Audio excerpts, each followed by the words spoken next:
Hello guys, thought I'd do a bit of a light-hearted video today because yesterday we got a bit deep into things. I'm just here with Clapton. I'm playing this Backpacker Martin guitar and I actually hate this thing with a passion. It's such hard work to play. I'm not a fan of it. So yeah, it's not on my like list, you know. One thing I did get for my guitars today was a custom-made strap, and it's got Clapton on there, Eric Clapton, Sally, Layla, Rooney, Alex, Eric Clapton. Yeah, it's a custom-made strap,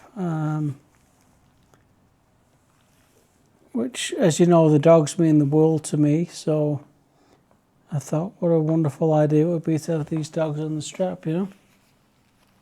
So anyway guys, so about me. I'm from Manchester, England. I was born in August 1982. Now you don't believe that, but yes, I'm 43 years old. I know you don't believe it, but it's true. It's true, I'm 43 years old. I moved to America when I was like 19.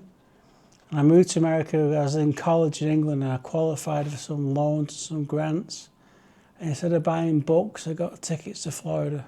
And I went to Florida, met a girl, and never went home. Well, I went on vacations, but I moved to America. I've had the same job for 21 years. I'm divorced, remarried, and very, very happy right now. But in England, from Manchester, I used to live right near Old Trafford, Manchester United Stadium. There'll be a video about Manchester United coming sooner than later, because that's another passion of mine. I've not missed a game in many, many years. I've got my friend here, of course. He's all cute now, but he can be a real pain in the nuts, you know. Well guys, so like I said, I've been doing the same thing, well, more or less the same thing for 21 years. It's the only job I ever had in America. I started off right at the very bottom. I was just lugging stuff around and being a yard monkey, as they say. And I worked my way up and helped build the company to be a massive multi-million company that it is now. So by the way, what were you doing? What line of job were you in? Well, I met my boss in a bar one night. Okay. And he just said to me, do you want a job? I said, yeah. I just got a green card and I showed up for work and I said, what do you want me to do? He goes, go move all that crap over there, you know. Okay, who's going to help me? He goes, no one, go move it yourself, you know. And that's how I started off. And then the guy doing the job I did for a long time injured himself and couldn't work, so I took over his position. I was selling spare parts for a company. The company I work for sells big machines that crush rocks and screen rocks into all different sizes, 1Bs, 2Bs, stone, topsoil we do, all kinds of recycling. You know, PennDOT's a big customer of ours. So it's a very big industry that it's kind of in the background, but it's a huge industry.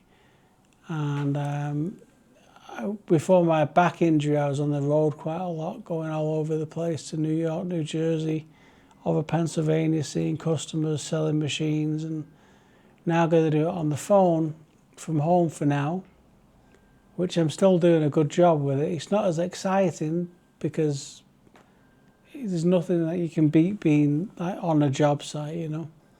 But it's still a challenge to sell. But I am the world's greatest salesman, certified, and I enjoy my job, yeah. And so, like when I came to America, things have changed a lot over the last 20-some years, you know. The political scene's changed, the economic scene's changed, good and bad. I don't want to get into it, but I'm more happy with the way the government is now than it was 4 years ago. I think it's more important now. There's more freedom of speech now, less oversight, overview. But again, I'm not going to get into it too much. But again, Greg Gutfeld is something you really should check out, and then you'll get my kind of political kind of views, you know. So anyway, guys, from England, and I'm not a fan of the royal family at all. I think they're a bunch of freeloaders. I'm going to be very careful what I say because they'll probably send someone to arrest me for this, but most of them have done nothing in their life, but they've lived off the English taxpayer. Even King Charles, all of his medals that he wears, they were just given, you know, like for the parachute one, you just got to jump out of a plane on the ground and roll and you get a medal, where, you know, anyone else would have to go through actual combat or actual, you know, training. So I got no time for that stuff, you know. And also, I do believe in age restrictions for certain things, which some of these royal family members do not follow. I'm sure you're familiar with what I'm talking about right now. Apparently, right? Apparently, yeah. Prince Andrew. But again, he's kind of got away with it too, you know. He's been publicly shamed, but he's still living the life of luxury. Still got a palace he lives in. If that was me, I'd be in jail now, serving life. So yeah, I'm not a fan of the royal family. And someone asked me, but I asked somebody when I was in London, I've been to London twice. I said, well, why are all these people at Buckingham Palace? And they said, well, they're all Americans. I said, what are they doing here? They go, it's the greatest tourist trap in England. Everyone comes to see the Queen when she was alive, now it's the King. But yeah, people just go to Buckingham Palace, and that's what keeps these people in power, because it brings tourism to England. If you got rid of the royal family, there's not much people are going to go see, you know. But, you know, I'm just not a fan of freeloaders and grifters. So don't arrest me, Mr. King Charles. And I did meet Princess Fergie when I was a kid in hospital. And she's in some trouble now with her husband and a certain guy, Jeffrey. I'm not going to mention his last name because that'll flag me, you know. So, but yeah, so that's my views on the royal family.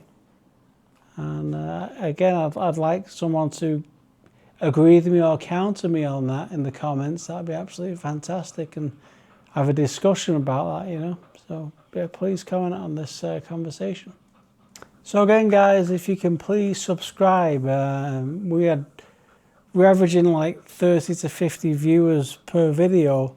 We had one video that hit 360, I think it was.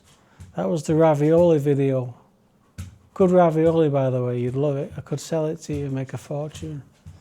But, you know, it's important to us if you guys can subscribe as well as view, because we're putting a lot of effort into this, and I'm putting a lot of personal stuff out there. And I'd appreciate subscriptions, and we can keep this thing going. And there's going to be plenty of fun things coming up in the future on the road, which you'll really enjoy. Anyway, guys, it's been great as usual. Hopefully you're all doing well, and I'll speak to you tomorrow.